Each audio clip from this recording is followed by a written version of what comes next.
Olá pessoal, tudo bem com vocês? Estou de volta, professor Emerson, para quê? Para nós trabalharmos literatura, ler textos literários, viver esses textos literários, conhecer novas histórias, conhecer novos autores, reviver autores que nós já fizemos a leitura, reviver histórias que talvez a gente já conheça. Isso é bem interessante porque, aquilo que eu sempre digo para vocês, a literatura nos favorece, ela permite que isso aconteça. Então, convido vocês já para a gente pensar um pouquinho. Olha só, você conhece alguma expressão idiomática?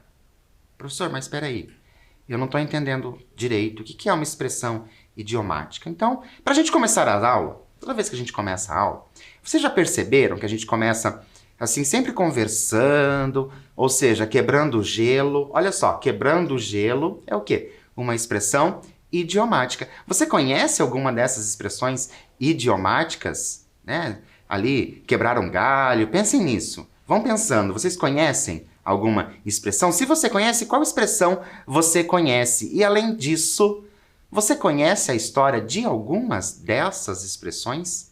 Já pensou sobre a história dessas expressões? Nossa, por que será que elas surgiram? Vou dar um tempinho para você anotar aí as expressões que você conhece e eu já volto.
Então, lembrou de alguma expressão idiomática? Quais será que são as expressões que vocês conhecem? Eu fico curioso para saber, porque a gente sabe que existem muitas expressões. Muitas dessas expressões a gente utiliza no nosso dia a dia e elas vêm aí sendo utilizadas há muito tempo. Claro que muitas dessas expressões também caíram em desuso. Muita coisa de contexto histórico tem que ser revisto nessas expressões. E é por isso que eu vou convidar vocês para nós assistirmos a um vídeo sobre algumas dessas expressões. Nesse vídeo vai estar falando algumas delas, claro que a gente não consegue abordar todas as expressões, mas vai trazer algumas dessas expressões e também o motivo de essas expressões existirem. Então, vamos ver o vídeo? Olha só. Oi gente, meu nome é Flávio Jaime, eu sou jornalista e hoje eu vou contar para vocês a origem de algumas expressões que a gente usa muito no nosso dia a dia. Por exemplo, meia tigela. Quando a gente fala que alguma coisa é de meia tigela, é que não é lá muito boa, lá muito satisfatória, né? Pois é, essa expressão veio da época da monarquia portuguesa aqui no Brasil, quando os nobres e todo mundo que pertencia à nobreza recebia uma tigela cheia de comida e os empregados recebiam uma quantidade de comida que dizia respeito, que era relacionada ao seu nível hierárquico. Então, quanto mais baixo o nível hierárquico do empregado, menos comida ele recebia. Então, alguns empregados acabavam recebendo só meia tigela de comida, né? Vem daí a ideia de que meia tigela é uma coisa que não é lá muito boa. Santo do pau oco. Essa expressão também vem lá da época do Brasil colônia, quando o governo cobrava uma quantidade enorme de impostos sobre os minérios que eram garimpados por aqui. Então o que os mineradores faziam? Eles pegavam estátuas de madeira e deixavam as estátuas ocas para que pudessem esconder os minérios dentro dessas estátuas e assim pagar menos impostos. Aí veio a expressão do santo do pau oco, que é aquela pessoa que não é lá muito confiável, né? Arroz de festa. Você sabe de onde vem essa expressão? Ela vem do século XIV, quando as festas, tanto no Brasil quanto em Portugal, todas as festas obrigatoriamente tinham um prato de arroz doce Então, as pessoas passaram a dizer desde essa época de que aquela pessoa que está em todas as festas é o arroz de festa, por conta deste arroz doce que era muito fácil de se encontrar em todas as festas do século XIV, tanto aqui no Brasil quanto em Portugal. Chutar o balde. Essa expressão vem quando, né, a gente costuma dizer quando a gente está cansado de alguma coisa, a gente não aguenta mais, a gente chuta o balde. Uma das possíveis origens dessa expressão é por conta da vaca, que quando está sendo ordenhada não aguenta mais aquela situação e com um coice ela chuta o balde e mostra a sua revolta. Chorar lágrimas de crocodilo. São aquelas lágrimas que não são lá muito verdadeiras, né? Daquelas pessoas meio falsas, né? Enfim, a expressão surgiu por conta das lágrimas de verdade que o crocodilo solta quando ele está devorando a sua presa. Vai tomar banho. A gente costuma dizer isso, né? Quando a gente quer mandar alguém para longe, para sair de perto da gente. Essa expressão também surgiu na época da monarquia aqui no Brasil, quando a nobreza, os nobres, tinham o hábito de não tomar banho. Eles passavam dias, às vezes 7, 10 dias sem tomar banho e sem trocar de roupa. Num clima tropical como o do Brasil, imagina o cheiro que isso não acumulava. Então, quando eles iam falar com os índios mostravam a revolta e não queriam falar com esses portugueses por causa do cheiro e acabavam mandando eles irem tomar banho. Aí surgiu a expressão.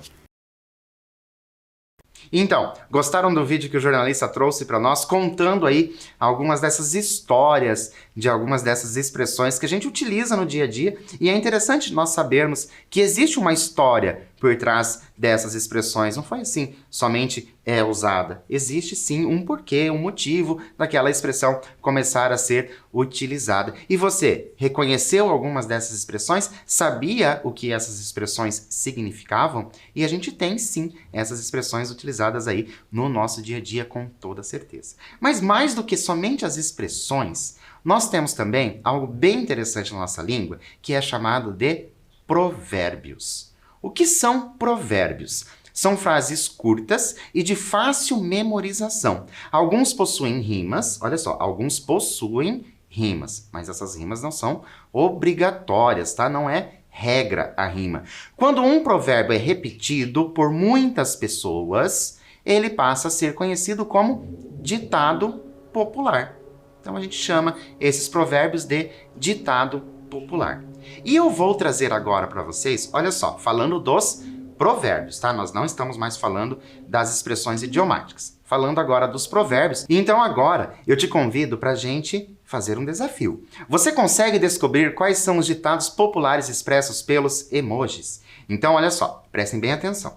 Eu vou trazer para vocês alguns emojis, esses que a gente utiliza no celular, ali nas redes sociais. Vou trazer esses emojis para vocês dentro de uma sequência, vai ter essa sequência, e essa sequência de emojis, ele vai nos trazer ali uma mensagem que diz respeito a algum provérbio, certo? A um provérbio. Vou mostrar para vocês a imagem, então você vai saber que por aquelas imagens, né, são 5 ali, 5 os desafios. Vou mostrar para vocês essa imagem. Vou deixar a imagem para vocês irem anotando, descobrindo aí. Pergunte para alguém que está próximo a você, caso você não saiba, quais podem ser os provérbios. Então, mostro para vocês a imagem e eu já volto para a gente continuar.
Então, deu tempo para vocês procurarem aí? Precisou perguntar para alguém? Ou você sabia todos esses provérbios? São provérbios que você utiliza? São provérbios que você já utilizou? Mas vamos conferir, então, como que ficou aí essa sequência de imagens, essa sequência de emojis utilizados para formar o provérbio. Então, nós temos ali o número 1. Então, aquela sequência de imagens me traz este provérbio. Cavalo dado, não se olha os dentes. Será que você acertou? Olha só, número 2. Essa sequência me traz o quê? Em terra de cego, quem tem um olho é rei. Na número 3, essa sequência, essa estava bem fácil, nós temos em boca fechada não entra mosca. Ah, professora, eu escrevi mosquito. Não tem problema, pode ser mosquito também. A ideia é a mesma. Na número 4, essa também é bem fácil, a gente utiliza ou já utilizou em algum momento ou pelo menos já ouviu esse provérbio, que é chorar pelo leite derramado. E a última, mas não menos importante, nós temos essa aí trazendo essas imagens. Será que conseguiram? Olha só, santo de casa não faz milagre. E assim a gente termina esse desafio falando de provérbios. Mas por que será que o professor está falando tanto de provérbios hoje? Começou lá a aula falando das expressões idiomáticas, agora está falando de provérbios. Por que será que o professor está fazendo tudo isso? Claro que eu estou preparando vocês para quê? Para o nosso texto literário. Mas antes de nós chegarmos ao texto literário, vamos conhecer o nosso autor de hoje? Olha só, nós vamos falar do Luiz Fernando Veríssimo. Será que você lembra do Luiz Fernando Veríssimo? Nós já falamos dele aqui, então vou retomar aquilo que nós já falamos. Ele é nascido no ano de 1936. Luiz Fernando Veríssimo é um escritor brasileiro, famoso por suas crônicas e contos de humor. É também jornalista, tradutor, roteirista de programas para televisão e músico. É filho do escritor Érico Veríssimo. Veríssimo nasceu em Porto Alegre, Rio Grande do Sul, no dia 26 de setembro de 1936. Filho do escritor Érico Veríssimo e de Mafalda Halfen Volpe, viveu parte de sua infância nos Estados Unidos.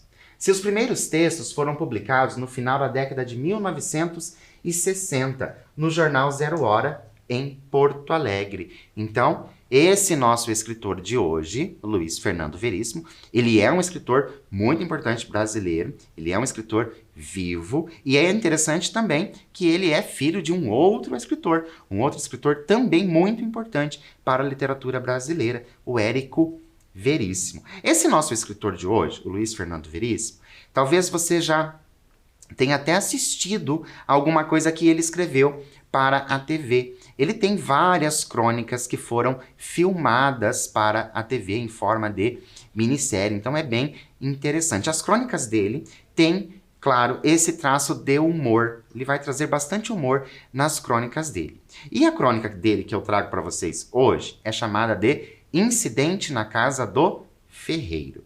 Incidente na Casa do Ferreiro. Porém, antes de nós iniciarmos a leitura, nós vamos pensar um pouquinho. Olha só, conhece um provérbio que tem a palavra ferreiro? Já ouviu algum provérbio que neste provérbio tem a palavra ferreiro? Se sim, qual é este provérbio que você conhece? E que incidente você acredita que possa ter acontecido na casa do ferreiro? Então, o que você vai pensar? Olha só, você vai pensar em duas coisas. Vai pensar primeiro, existe um provérbio com a palavra ferreiro que eu conheço. Agora, se o texto é incidente na casa do ferreiro, o que será que vai acontecer para ter esse incidente? Um tempinho para você e eu já volto.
Então, conhece aí algum provérbio que tem a palavra ferreiro? Já utilizou esse provérbio com a palavra ferreiro em algum lugar? Será que o nosso texto vai trazer esse provérbio ferreiro ali com essa palavra ferreiro? Então, apresento para vocês o texto nosso, Incidente na Casa do Ferreiro. Olha só.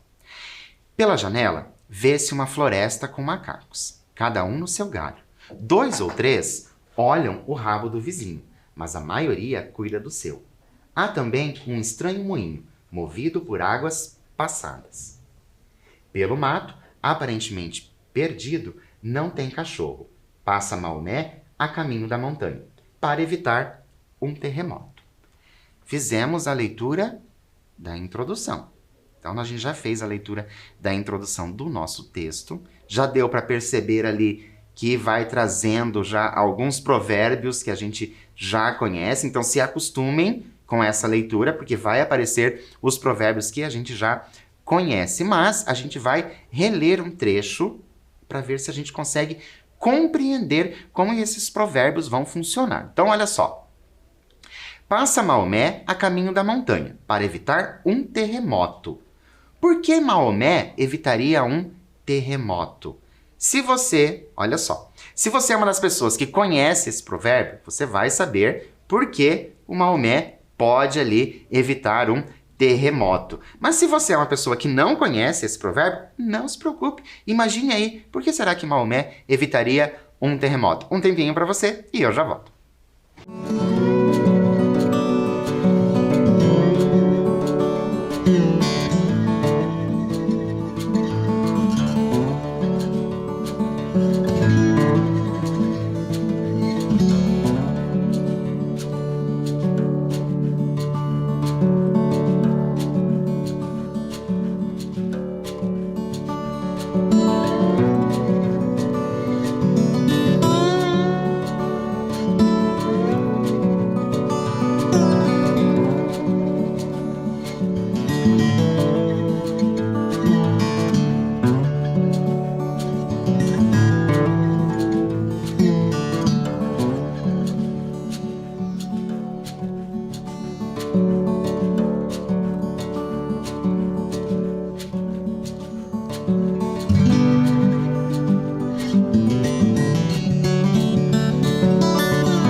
Então, conseguiram pensar aí por que Maomé evitaria um terremoto? Claro que se você conhece o provérbio, você sabe aquele provérbio. Se a montanha não vai até Maomé, Maomé vai até a montanha. E assim, né? Vice-versa. Então, a gente sabe que, né, arrastar ali uma montanha poderia, claro, né, causar ali um terremoto. Então, por isso ali o Maomé estaria evitando, né? Por isso que ele estaria a caminho da montanha, para a montanha não ir até ele. Mas vamos continuar, então, agora. Olha só. Dentro da casa, o filho do enforcado e o ferreiro tomam chá. Agora é importante eu dizer uma coisa para vocês. Esse texto do Luiz Fernando Veríssimo, ele é um texto que ele tem característica dramática. Ou seja, ele é um texto feito para ser dramatizado, como se fosse ali uma peça de teatro, certo? Então nós vamos ter a pessoa que fala e a fala desta pessoa. Nós vamos ter também as rubricas. O que são as rubricas? As rubricas, ela vai aparecer entre parênteses, vai aparecer essas rubricas entre parênteses, e vai dizer o que estaria acontecendo ali, ou em volta, ou como o personagem está se sentindo naquele momento, ou para quem ele vai falar. Então, ele tem essa característica de texto de teatro. Se você é uma pessoa que já fez teatro, você sabe que você tem que ter ali a direção para você saber como que tem que ser feito as coisas. Mas se você não é uma pessoa que faz teatro ou que já fez teatro, dá para imaginar que essas pessoas precisam ser dirigidas de alguma forma. Então, esse texto, lembrando, ele vai ter o quê? Nós vamos ter ali a pessoa que fala e a fala desta pessoa, certo? Então, vamos começar. Olha só. O ferreiro. Nem só de pão vive o homem, e o filho do enforcado. Comigo é pão, pão, queijo, queijo. E o ferreiro? Um sanduíche. Você está com a faca e o queijo na mão. Cuidado. E o filho do enforcado? Por quê? Ferreiro. É uma faca de 2 gumes. Entra o cego. E o cego diz: eu não quero ver, eu não quero ver. E o ferreiro: tirem esse cego daqui. Entra o guarda com o mentiroso. O guarda, ofegante. Então, peguei o mentiroso, mas o coxo fugiu. E o cego: eu não quero ver. Entra o vendedor de pombas com uma pomba na mão e 2 voando. Qual o significado da palavra coxo no contexto? Olha só, nós tivemos ali, né? Nós tivemos, durante a leitura do texto, o coxo, né? O coxo fugiu. Pegou o mentiroso, mas o coxo fugiu. Qual é o significado desta palavra coxo? Olha só, vou dar para vocês algumas opções. Tenho letra A, pessoa que possui uma das pernas mais curta. Letra B, pessoa que conduz o cavalo. Ou letra C, pessoa com habilidade de correr mais rápido. Será que você sabe qual alternativa que nós temos ali? O que seria o coxo? Qual é a ideia que nós temos de coxo? Nós temos a alternativa A, pessoa que possui uma das pernas mais curta. Ok? Então, para a gente poder, né, claro, entender cada vez mais o texto. Mas agora, nós vamos reler um trecho. Peguei o mentiroso, mas o coxo fugiu. Por que o guarda conseguiu pegar somente o mentiroso? Vou dar um tempinho para você pensar e eu já volto.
Então, pensaram aí? Por que será que o guarda conseguiu pegar o mentiroso, mas o coxo fugiu? Por isso que era importante a gente saber ali o que diria, né, o coxo, o que esse coxo, né, essa palavra coxo traria ali para o nosso texto. Então, a gente sabe que o coxo é aquela pessoa que vai ter aquela perna mais curta, mas por quê que conseguiu pegar o mentiroso? Porque é claro que nós temos aí um provérbio que a gente utiliza muito, a gente utiliza às vezes para educar, inclusive, que é mentira tem perna curta. Então, claro que o mentiroso conseguiu correr menos. Mas vamos continuar a nossa história, vamos ver o que está acontecendo. Olha só, entra o vendedor de pombas com uma pomba na mão e 2 voando.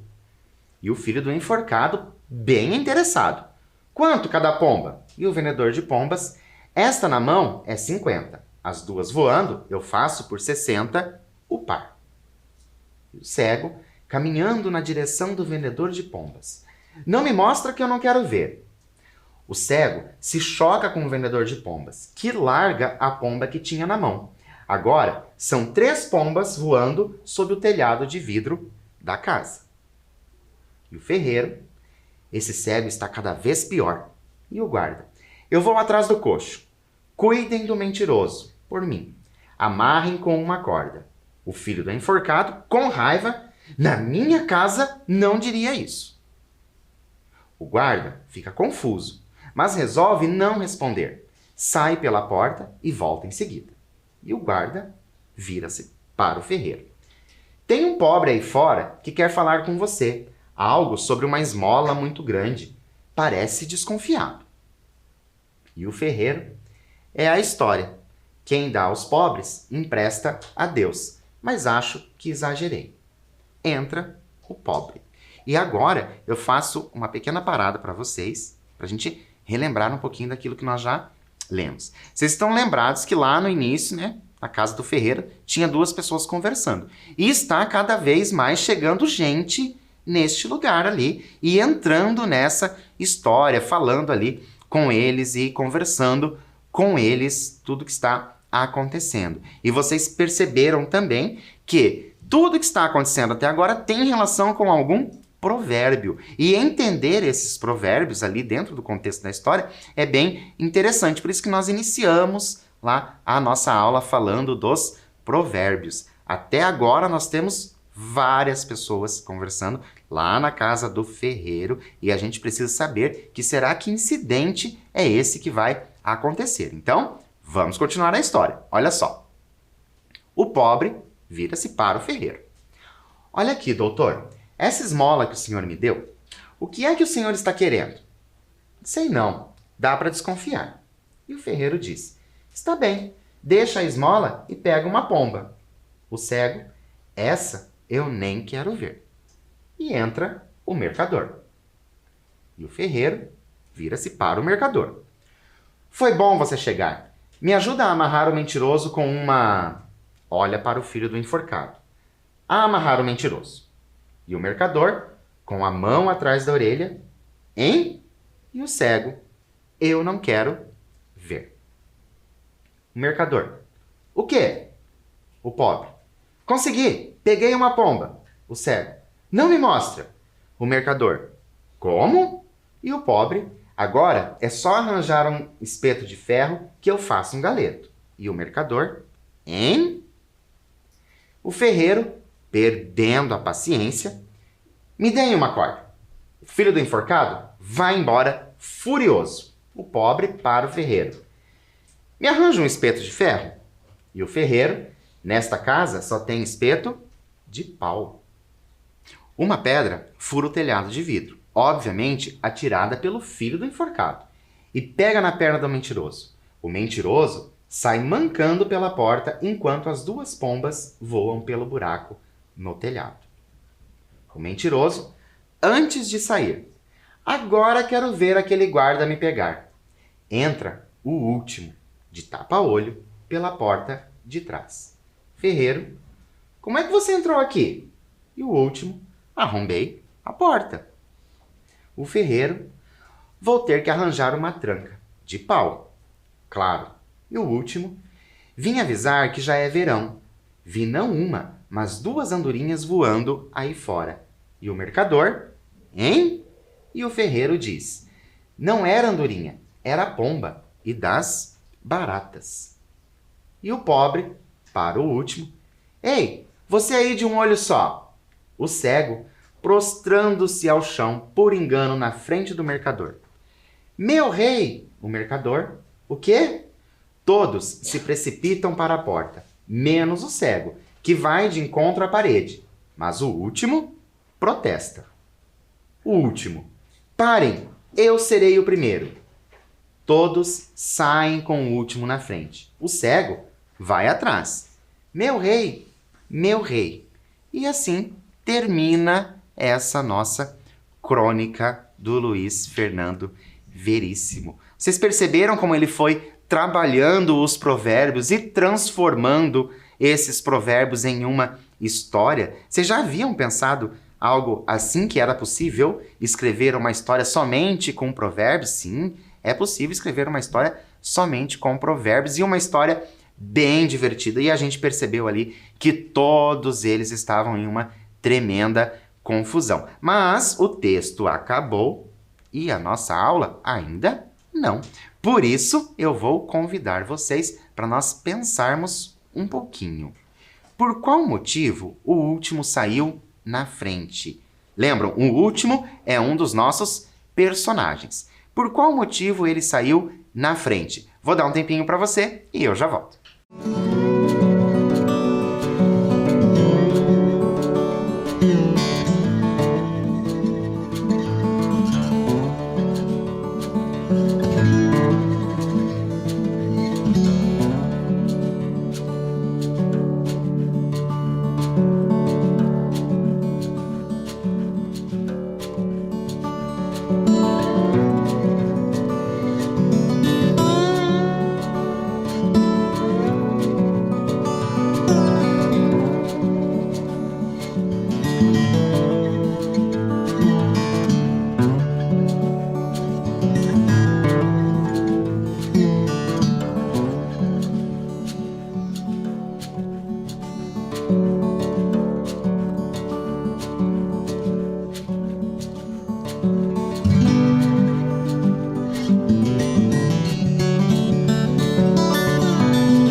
Então, você sabe por qual motivo o último saiu na frente?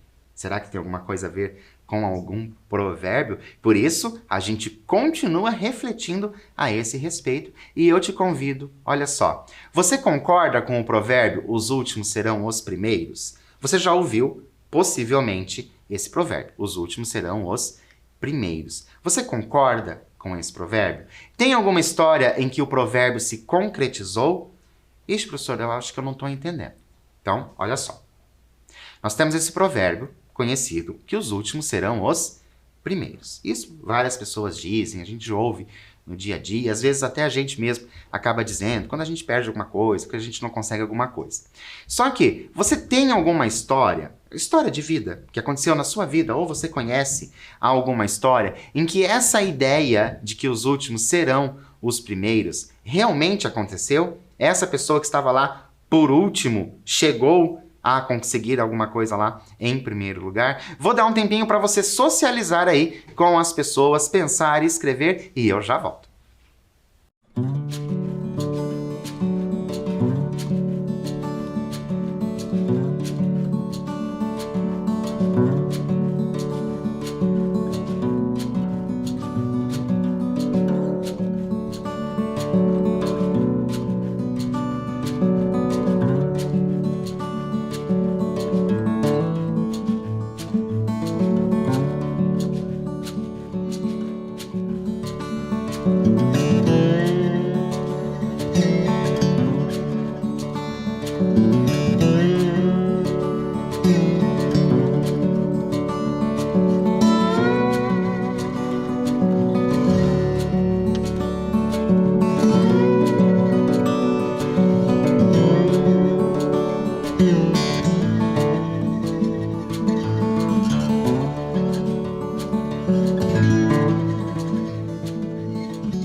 Então, fico curioso para saber se você tem essa história aí de os últimos chegarem ali em primeiro lugar e fico querendo saber se aconteceu com você ou se aconteceu com alguém próximo a você. E é muito comum a gente ouvir que os últimos chegarão em primeiro, e é claro que a gente sempre espera que os últimos realmente consigam chegar em primeiro. Mas nós vamos continuar falando e agora a gente vai tentar relembrar aquilo que nós fizemos a leitura.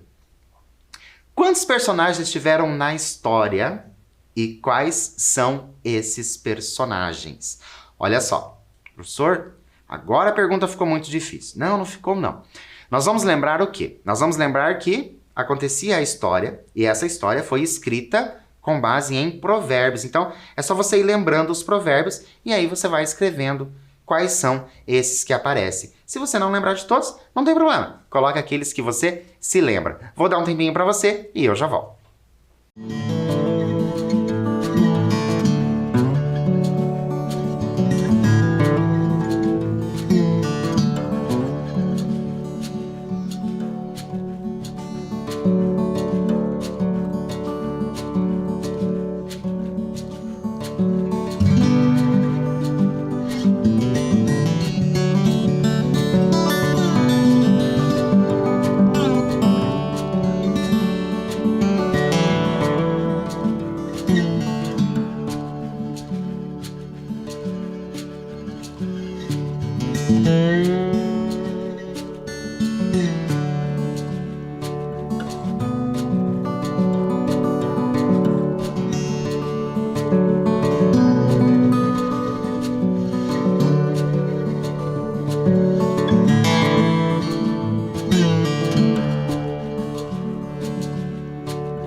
Então, conseguiu lembrar aí de todos os personagens? Lembrou de alguns apenas? Será que você lembrou de outros personagens, de outros provérbios que também poderiam estar no texto? Mas vamos conferir então quais são aqueles que aparecem ali no incidente na casa do ferreiro do nosso escritor de hoje, Luiz Fernando Veríssimo. Olha só, quem são as pessoas que vão aparecer? Primeiro, nós temos o ferreiro. O ferreiro é aquele, é claro que as coisas acontecem ali na casa dele e ele fala muito na história, ele aparece muitas vezes o ferreiro, dizendo inclusive ali que ele vai fazer, né, um espeto que seja de pau. Acredito que você conheça esse provérbio. Então nós temos o ferreiro.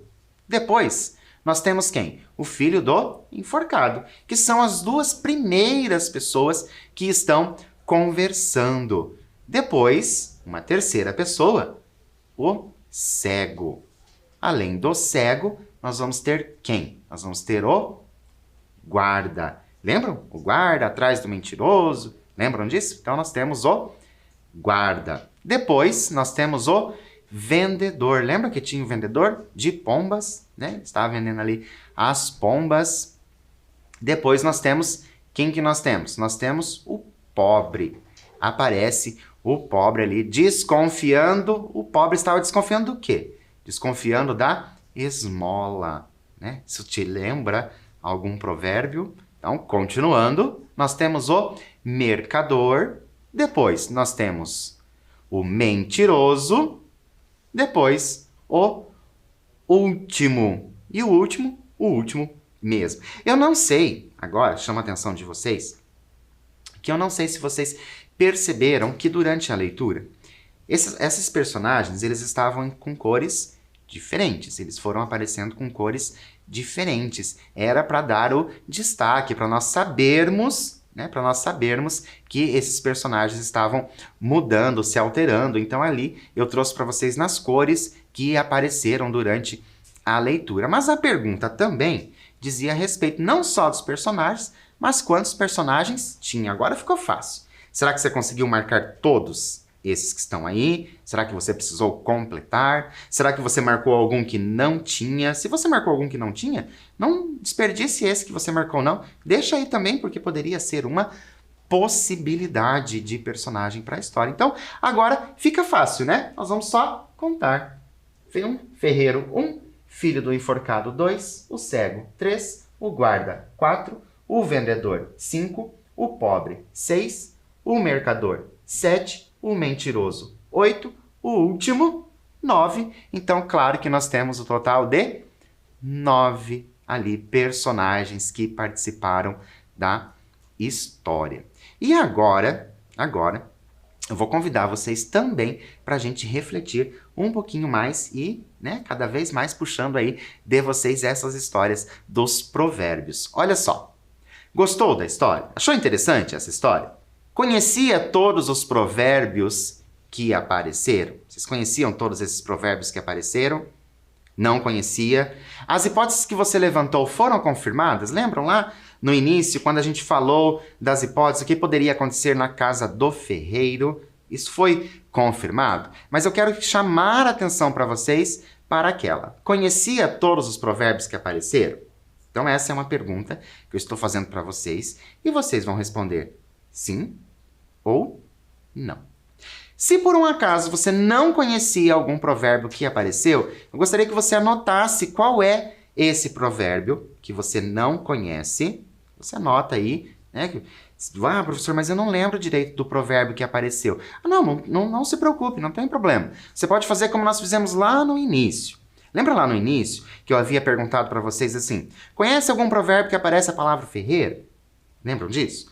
Então, agora vocês vão fazer a mesma coisa. Ah, apareceu a palavra cego, eu não lembro nenhum provérbio cego. Então marquem aí cego para que você possa perguntar depois para alguém ou mesmo perguntar para a gente. Vocês sabem que a gente adora a participação de vocês quando vocês mandam e-mail para a gente. Vou dar um tempinho para você anotar aí e eu já volto.